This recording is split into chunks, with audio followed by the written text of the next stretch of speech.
Out here with Ryan. We came out to watch some cotton getting picked, and he's going to teach us some stuff. I'll show you a couple little things. So here, this is not a big bowl, but it's a bowl of cotton that hasn't been opened yet. And you can see it starting to crack. And then when it opens up, so they're green before they open, and then they're brown once they're open? And then this is one that is opened. Okay. And so these are called burrs. And you can see they're very sharp. And that's actually part of the outside of the bowl once it's opened and dried out. And so then inside it you'll find your lint. So that part will be left on the plant. That's a burr. Okay.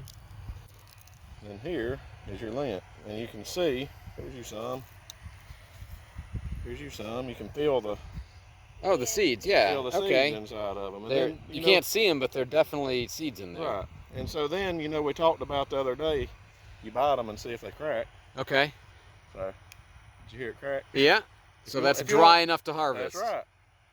If you bite right through it, like a piece of meat, it's not good. Yep. And so like he just pulled a seed out, and that's the same thing a gin does, the cotton gin. It runs all this through and it removes all the seed, and there'll be nothing but pure lint like you make your clothes and stuff out of. So that's when it goes to the gin. And so today we're getting it ready to go to the gin. And if it doesn't crack, then it's too wet. It's too wet. Okay. So you can imagine during the ginning process, the seed have to be very hard for the saws to be able to pull the lint off of the seed. Okay. If not, it just gets all mushed up in there and you have a mess. So that's why it has to be dry. And these are the rolls that are left as we're making them in the cotton picker. Okay. We'll spit them out when we get to the end. That's your $1 million machine that gets driven by a satellite. That's it. That one's not $1 million. Oh no, that looks like a different one. If you had to buy a new one today to replace it, it'd be a little over $1 million. Okay. But each one of these rolls have about 4 gin bales, processed bales worth of cotton in them. Okay. Between 3.5 and 4 bales per roll. Okay. And those rolls weigh, right now in the condition they're in with the seed and trash and lint and everything, 4,500 pounds, something like that a piece. Okay. So you want to go for a ride, or yeah, sure. Check out the so why are some bales are different colors? Does that just identify that it's yours versus somebody else's? No. And some are square, rectangular. That's the old school way of doing it. That's the conventional way of doing it. And then this is what's replaced all that. Okay. This is much faster and more efficient than the old way, but they both work equally as well. Okay, so if you see a square one on the or a rectangular one on the side of the road, they haven't gone to the newer machinery yet. Right, that's okay. Right. The rolls are different colors. I order a pallet of pink every year for October for breast cancer awareness. Mm-hmm. So the first rolls that I make every year are pink. Okay. And then I switch over to yellow for the rest of the year. So what is the difference in the color? There's no difference. It's just preference. Okay. Personal preference. And they have some now that are blue. That's what I saw coming in. I saw blue ones. A more economical way, a cheaper way of doing it. The wrap's a little bit different, but I'm still sticking with the original wrap for the time being. Okay. And the wrap is expensive. Each one of these rolls, the wrap around it is a little over $40 for each. Just that plastic wrap? Plastic. Huh. Yeah. But, so you said 4,500 pounds, and what's a pound of cotton? Price wise? Yeah, or is it for 1,000 pounds? No, it's a pound. For today's price, it's about 86 or 87 cents. Okay. A pound. So that's about $3,000 each round of cotton there, somewhere in that vicinity. 3,500. Yeah. Okay. I don't know. You did math. My dad's a math teacher, and he could do that in his head. And I just get out the calculator and figure it out. But the wrap itself is even special.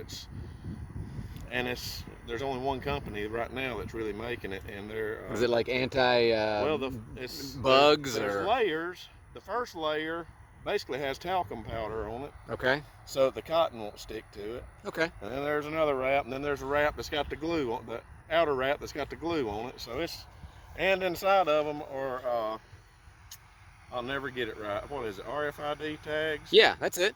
Um, Radio frequency identifiers, right. I think. Yes. Well, golly, you know everything. You're smart. Anyway, so I can have the machine programmed to put our information on it. Oh, okay. Every time we spit out a roll, and then the gen, if they had the receiving part of it or the reader part of it, they could read all of our information as it comes through. So. Okay, so that'll track it through the process after this. Okay. Yep. So pretty cool. Yeah. All right, let's go look at the cotton picker.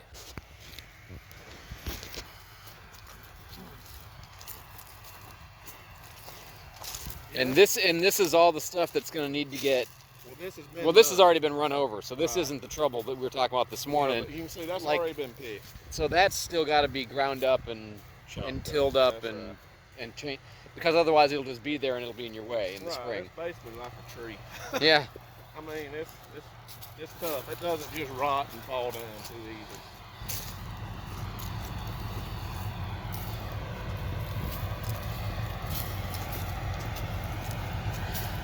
This particular variety of cotton is not picking clean at all. A lot of that's a varietal deal. Some varieties hang real tight in the burr. So it's okay. So that's I mean, that that's is pretty. That is nothing like a roll. I mean, a bell at the gin. A bell at the gin is like hitting a brick. Once it's been, because they don't want it to be too tight, or otherwise the gin probably wouldn't work very well. Right. Okay. So they'll cut this and it'll poof out and and it'll run through the gin and then out the other end will come. And when it's done, it'll be just white, I assume, when it's all out of the gin. You'd be surprised. Almost all this trash that's in it will come out. And this particular field here, the leaves stuck a little bit. You can still see the dried up leaves on there. It didn't foliate well. So that's why you see so much trash in the cotton. But the gin will get. And that's what you were talking about. You spray it to open it up more fully so that you can pick it effectively and try to be like the freeze and that kind of stuff. And okay. to knock the leaves off of it. Okay. So that everything works more efficiently. But so it's still leaves. I mean, if this is picked here and this is unpicked, it still leaves 5 to 10% maybe. No, it's not that. It's not even that much. As bad as it looks. Because a lot of times it's just a lot, or even that just a piece of a lot. Oh, okay. So it's not a full bulb. It's worse than it really is. I gotcha. But don't get me wrong. I'd like to have every single bit of it. Yeah. That gets back to this cotton got rained on Saturday.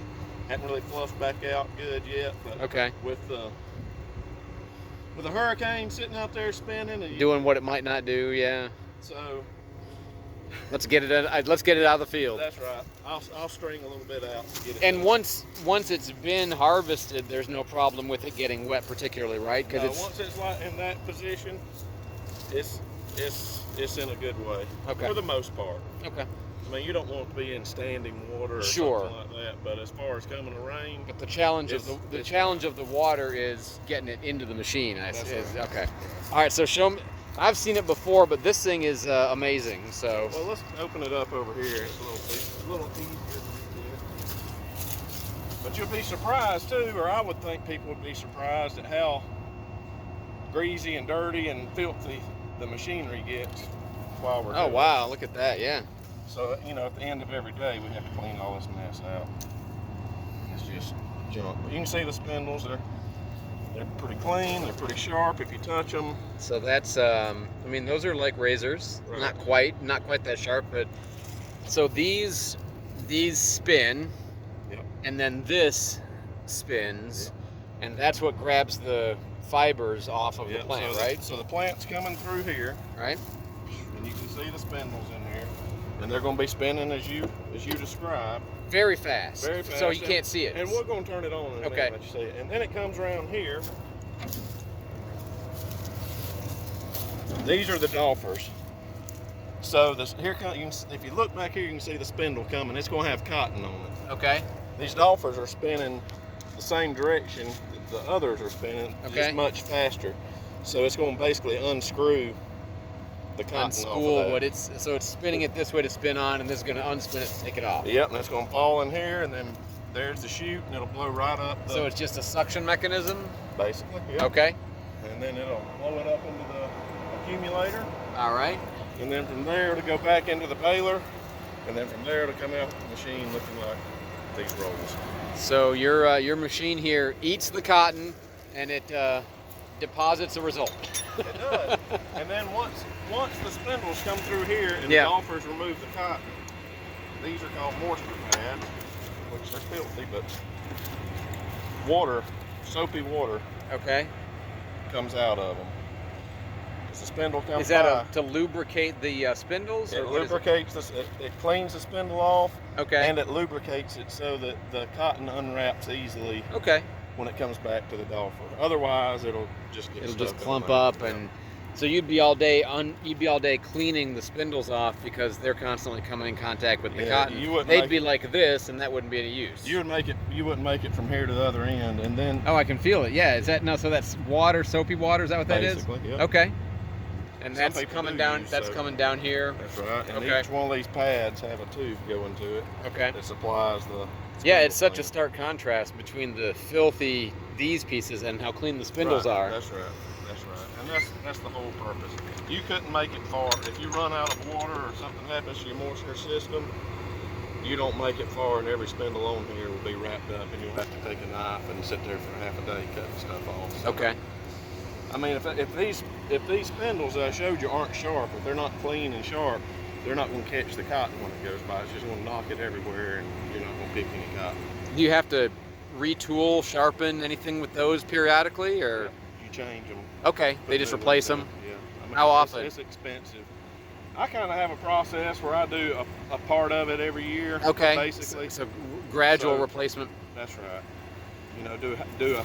But like, what do do a they last? quarter Like of it. 5 years, 10 years, 2 years?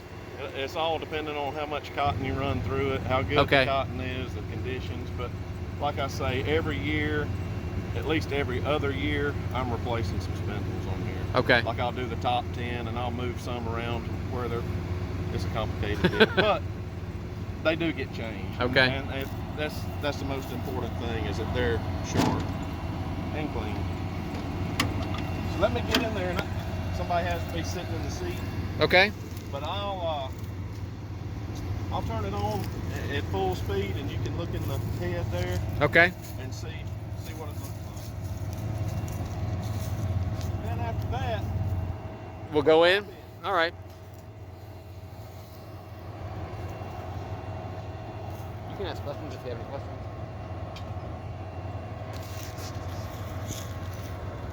Want to see?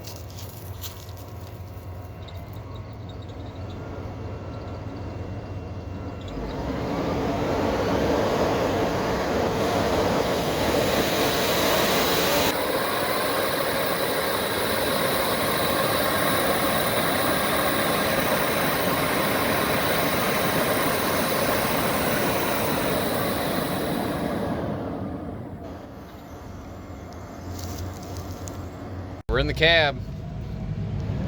There's all of the technology. there's some technology for sure.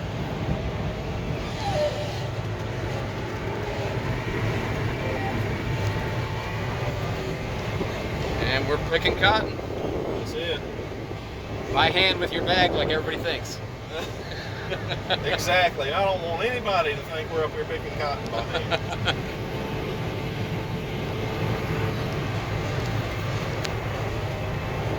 So, I see, are you driving or is the GPS driving? The GPS is driving it now. So you just kind of get it started? Yep. So it even knows how to align, does it know? Yeah, because I mean the spindles or the V's are aligned with the rows, so That's it's right. that fine-tuned. Right. Yep. Yep. It just kind of does its thing. So does that get created when you plant it? Is you lay down the track that it follows? Yes, you have what's called AB lines. All it is a point from A to B, and you make them and you keep them forever. Basically, I mean, obviously you can change them if you need to or whatever, but So the goal is to keep them forever.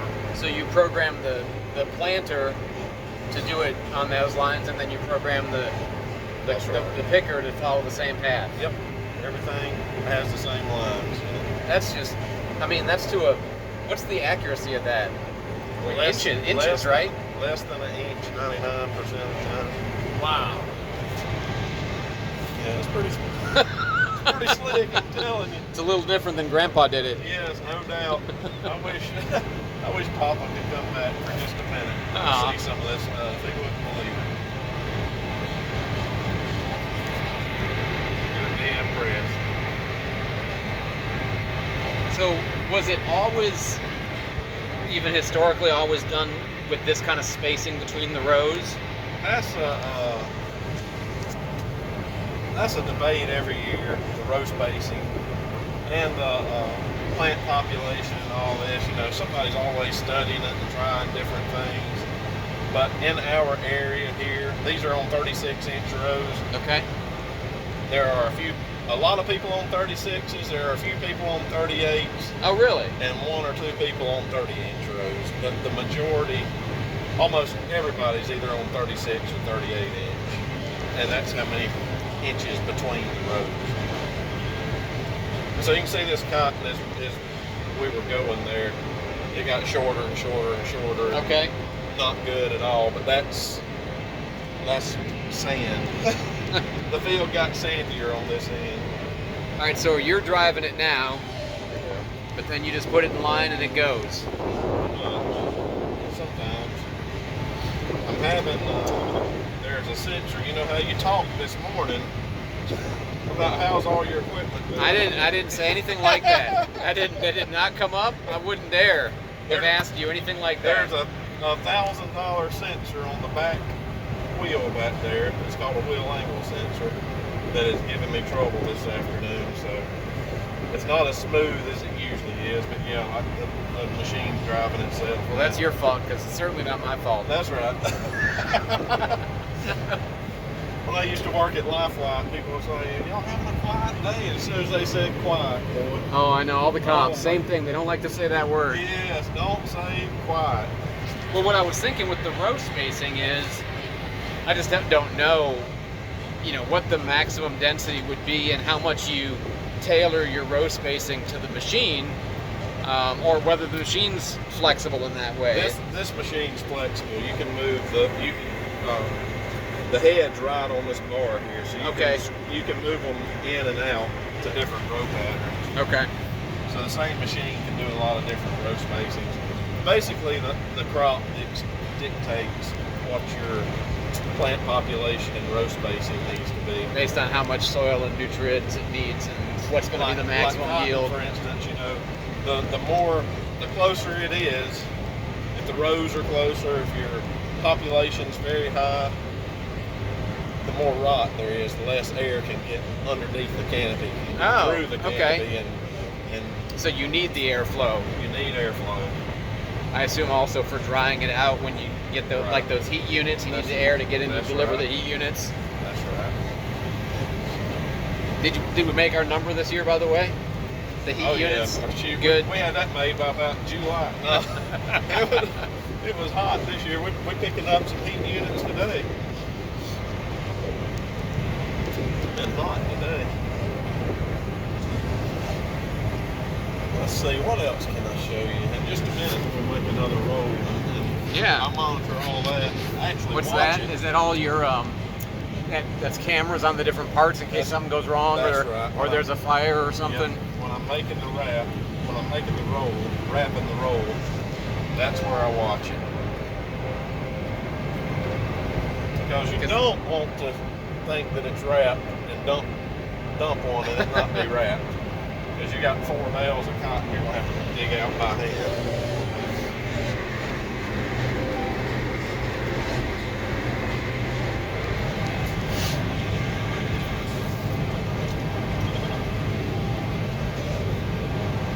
Well, I don't know. I mean, this farmer looks pretty easy to me. There's nothing to it. It's the first 3 hours every morning that's so rough. It's about 3 hours every morning of getting ready, of maintenance and cleaning and fueling and watering and the whole 9 yards. So you got a steering wheel, you got a control arm that you're working on, you got a sensor that detects, I assume, where things are going wrong. That's right. Then you've got a speed. We're at 5 miles an hour right now. We're cooking. We're cooking. That's fast. And this is a map of what you've gone all over already? Yep, this is our yield map. This is the actual one that comes on the cotton pickers at John Deere one. Okay. And then from there, I send it to my iPad so that it's online so that I can get on the internet and pull it up from remote areas. This one's our Trimble unit that's actually the autopilot. Oh, okay. It's what's driving us. Okay. This is, of course, monitoring the machine. And then that is our video monitor. Like if you look, I'll pull it up, you can see the bell in there spinning right now.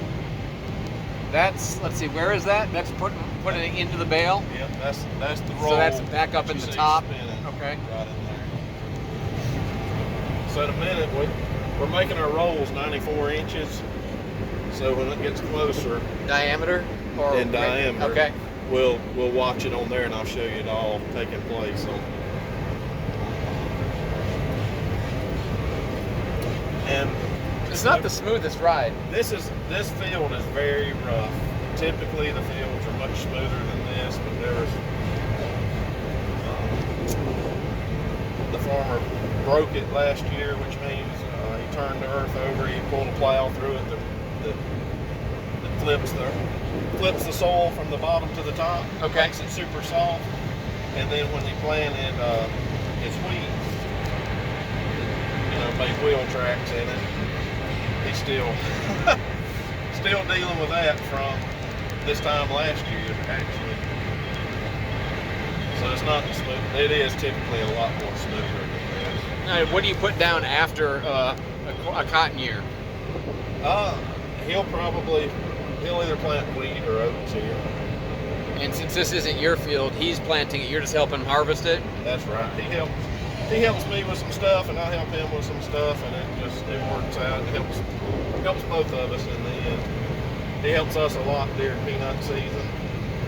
Real good friend of mine, and then of course we help each other all throughout the year, planting and everything. He helps us a lot during peanut season, and then in turn I'll pick his cotton for him. We're driving a bunch of what are those, crickets or grasshoppers? Okay. Now, does it feel different to you harvesting the wheat or the cotton that you did not plant? Does it feel more satisfying when it's yours? No, I wouldn't. I don't know. You don't think about it. I don't think about it. That's my job, is to overthink things.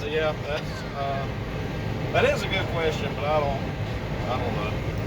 I'm just glad to get to help somebody that helps me. But I assume it's satisfying at some level. Oh yeah, I love like this is the fun part. I love what I do. Are you kidding me? Even on a bad day, I love it. There's nothing else I'd rather be doing.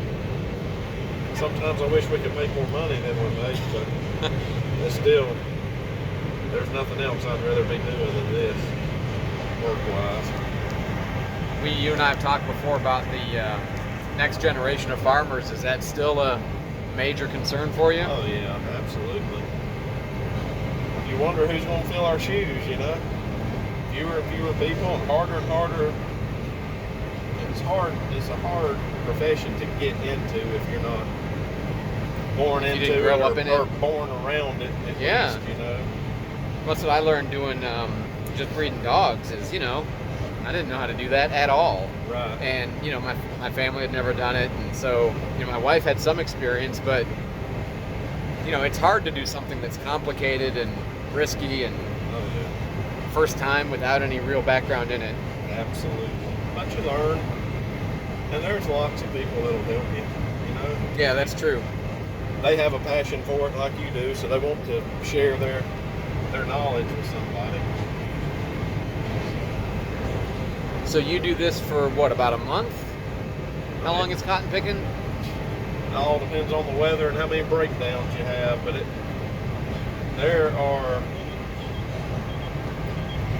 usually it starts in October and finishes in December. Oh, okay, so more than 2 months, okay. Right. Or at least a month and a half. Yeah. But then when you actually count the days of running, it's a lot of times not quite that many. 30 or 40 actual days of running. Now, is this an area, you and I talked before about having really bad cell coverage? Is this a good area, bad area? This seems like a pretty good area. This is a good area. When I leave here, this is my last field in this area. Okay. I'm swinging by Jay and picking one field, and then I'm going to McClellan and up in South Alabama, and that's where we don't have any phone service. With this device, you're taking this cotton picker? Yeah. Okay. Yeah. At 5 miles an hour on the road. No, it goes 16. Yeah. With the turbos on. Yes. 16 miles. So it is Street Eagle? Yeah. Kinda, I guess. Right, see how wide it It is very wide and very big, and we have to go through a lot of small places, and some people aren't paying attention to what's going on, and it's not always a smooth transit.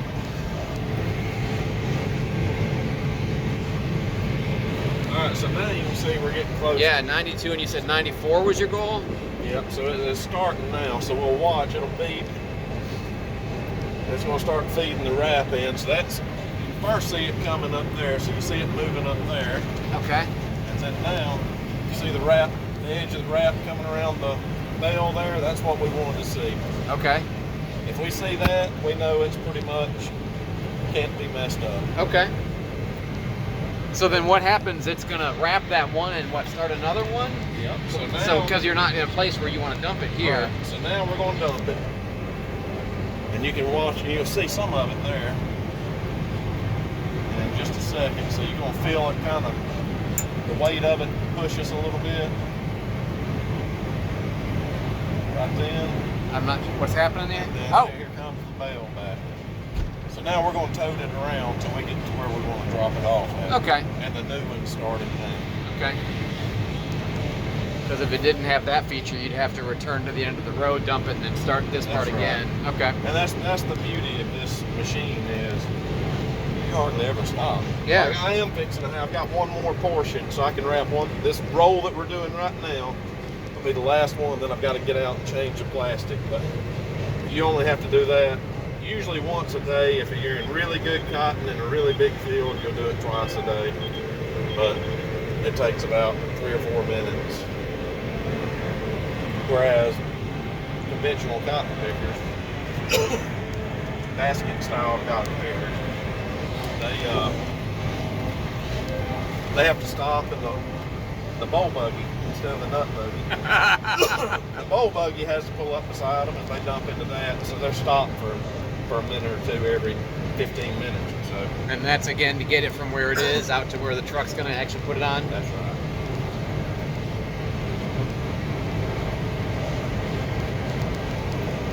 So you don't even have to stop, right? You just drive and it dumps it off, and Yep, I tell it when to dump off, and we'll drop it wherever we want to drop it.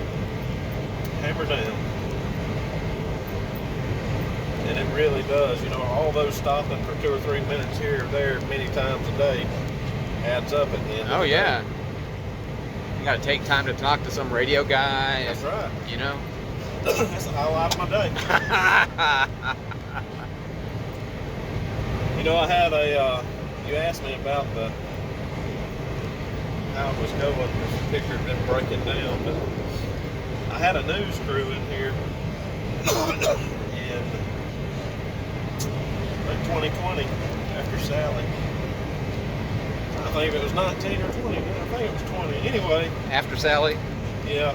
Okay. And the engine blew up. No way. With them here? With them here. Oh man, you were hating it, but they were probably loving it. We got some action footage. Hey, That's the worst kind of action. that was about then a new engine. So were you cost scared to about- have me come out then? Yeah, I've been nervous the whole day. No, no, that was an expensive. That was an expensive day. That was rough. So how long did it take to replace? A month. Oh, what'd you do? Because you don't have like just a spare laying around. A buddy of mine, when he got caught up, he helped some, and just really there was nothing I couldn't afford. I mean, I hadn't even made my first payment on the thing, Oh, and then the engine. was it this one or It was this one. Oh. Yeah, the engine. It was about $87,000. Wow.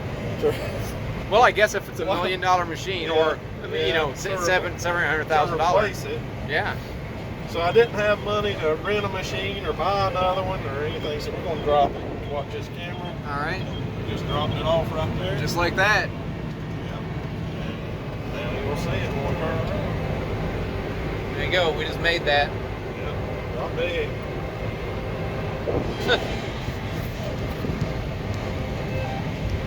What do you think, Sage? Rather interesting. What do you say? Rather interesting? Rather interesting. I think the same thing, Sage. That's what I like about it. It's rather interesting to me.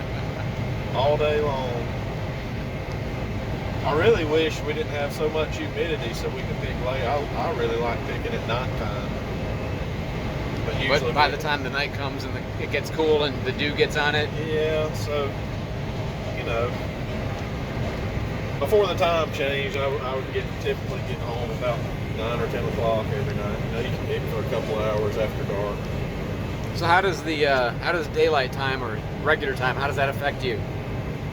It doesn't really change the amount of time I get to spend in the field, but it does. The part I do like about it, honestly, instead of getting home at 10 o'clock at night, now I'm getting home at 8 or 9. Okay.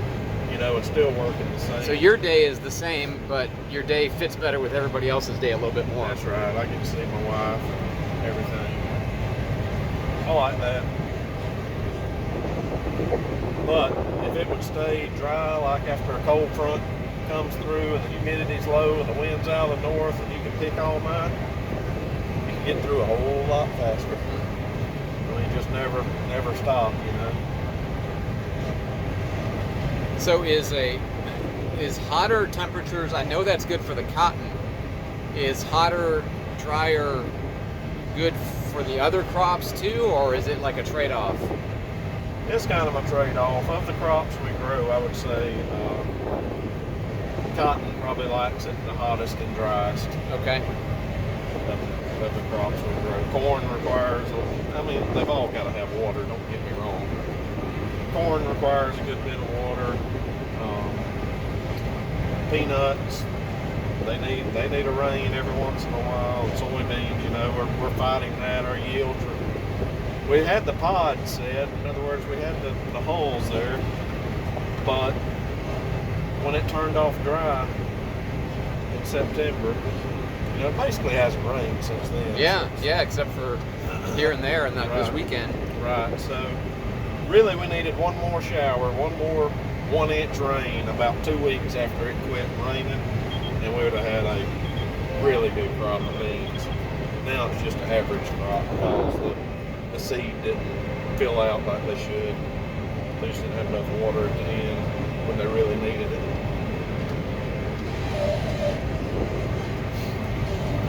So the field on the other side of the bales over there and behind us are different people's fields? Yeah.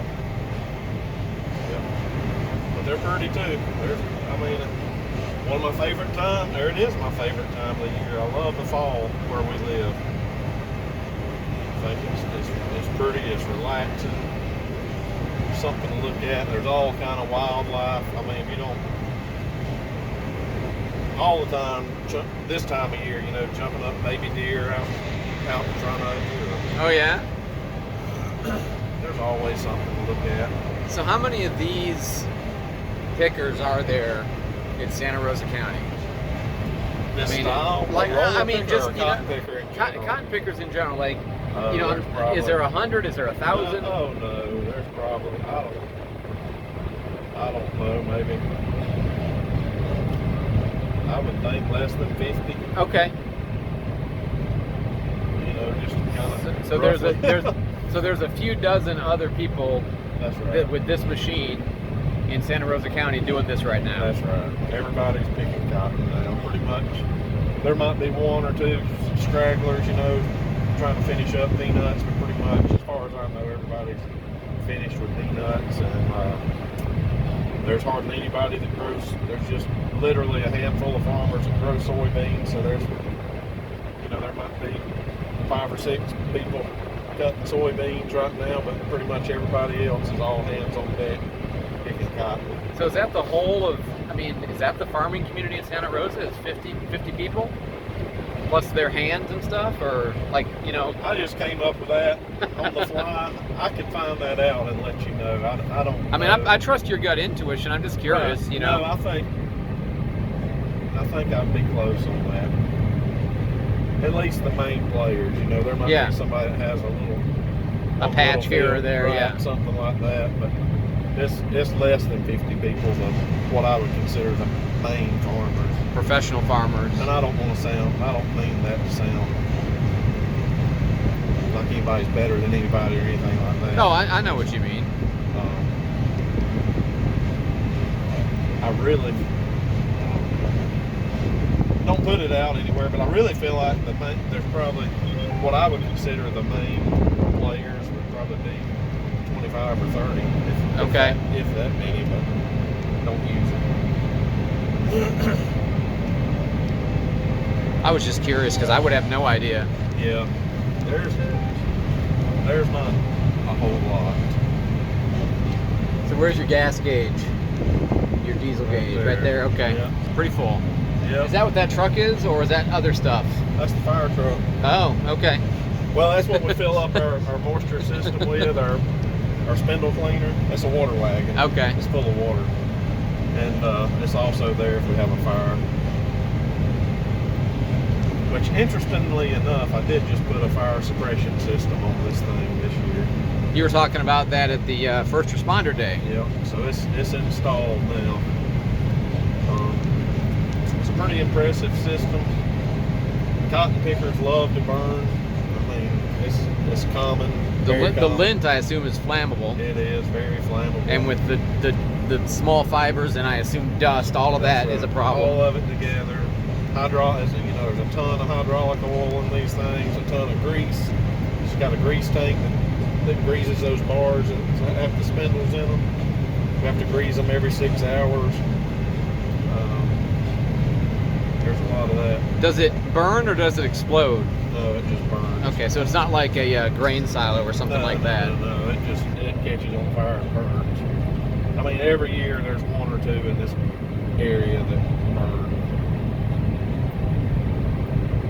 So this is pretty, like, the thing that I'm thinking about is you showed me all the dirty parts. I mean, I'm amazed that this thing operates in the dirt. Like, the way, I mean, Right. it seems to me like a very contaminant-prone environment that it would just plow on and on and on and on and on and, Right. work so well. It's pretty durable. Oh, very, yes. Yep. But like I say now, there is a ton of maintenance. Yeah. It's about like a helicopter. You work on it for a half a day and then fly it for an hour or two.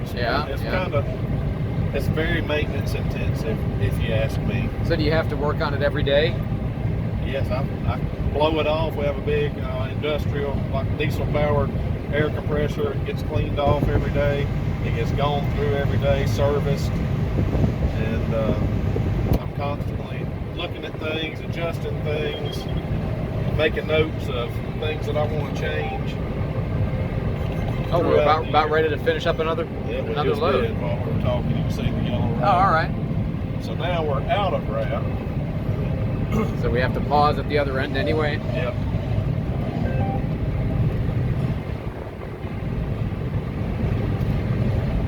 So what's that, about 2 to 3 rows that it'll take and it'll return a roll into? Yep, and there again, it's all How thick the cotton is. All depending on what the yield is, how it's yielding. And you said this is a little bit low for what you'd have preferred. Yes, it's below average, I think.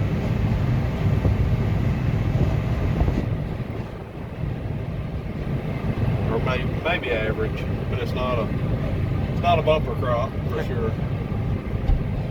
I think it's probably going to end up averaging a bale and a half to a bale and 3/4 maybe per acre. So Yeah, so I have a very poor sense of how big this spaces are. This field is how many acres? his part of this field, so everything that's been picked up there Yep, around yep. that house to right here, we picked 26.3 acres. Okay, so this is 26 acres so far. And this whole field over to the corner over there, Yep. to the white, where the white ends, is 47 acres. Okay, so you're a little more than half done with this field. Yep. Okay. And you said it was what, about a 1.5 to 2 acres per bale? 1.5 to 2 bales per acre. Oh, 2 bales per acre. Yeah. So Well, where are they all? that's them. But that's what I'm saying. I think it's probably picking about a bale and a half, about 750 pounds. or Oh, so okay. To Okay. the acre right now. And really, you want, everybody's shooting for 1,000 pounds or better. Per acre? But we don't always get it. Okay.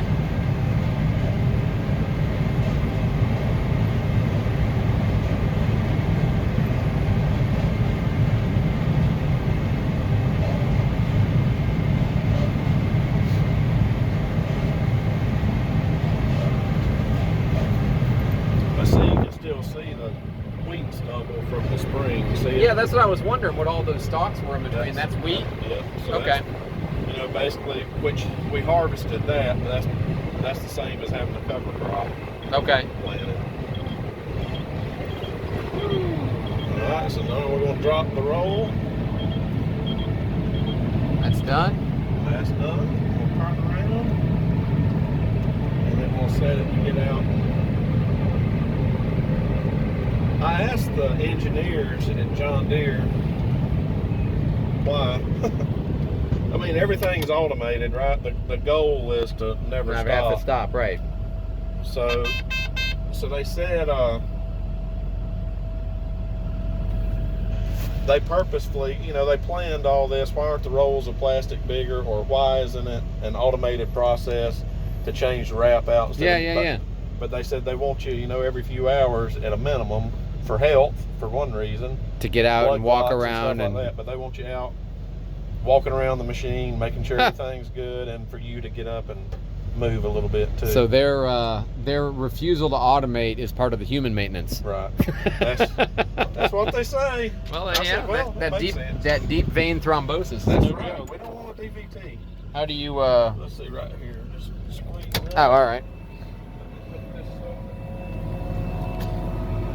we want it.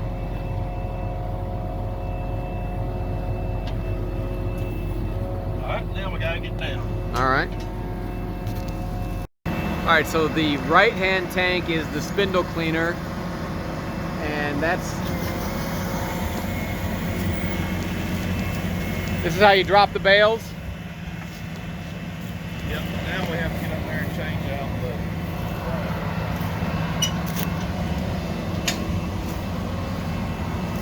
And on the left is the diesel fuel, about 300 gallons, which will do a day's worth.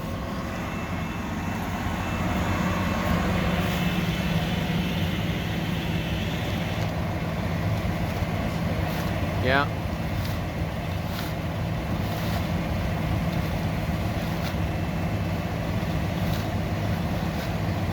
What's that? Oh, uh-huh.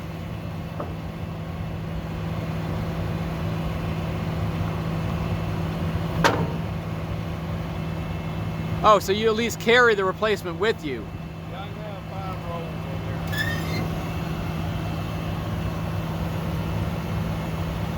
there. Each roll weighs 220 pounds. Huh.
You ever get a printer jam? We're trying not to. It has happened.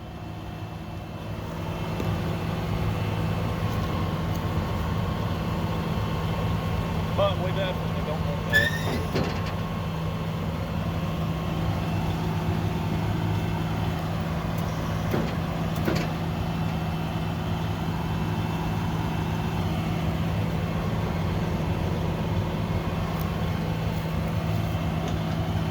Now you said 300 gallons of diesel will do you for a day.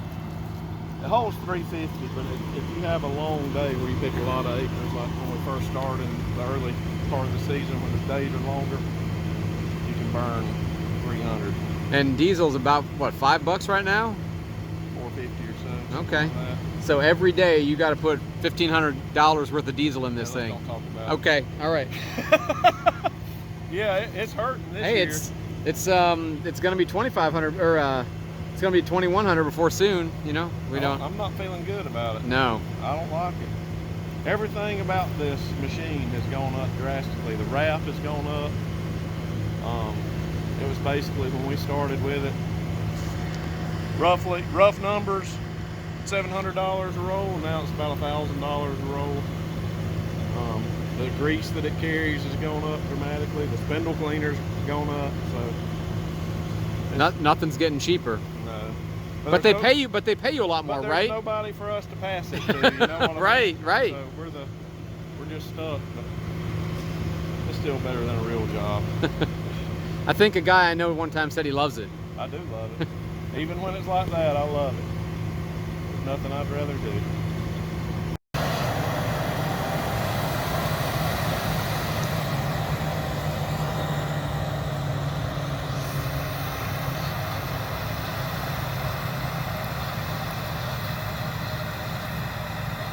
There he goes, 5 miles an hour. Getting the cotton that makes your clothes.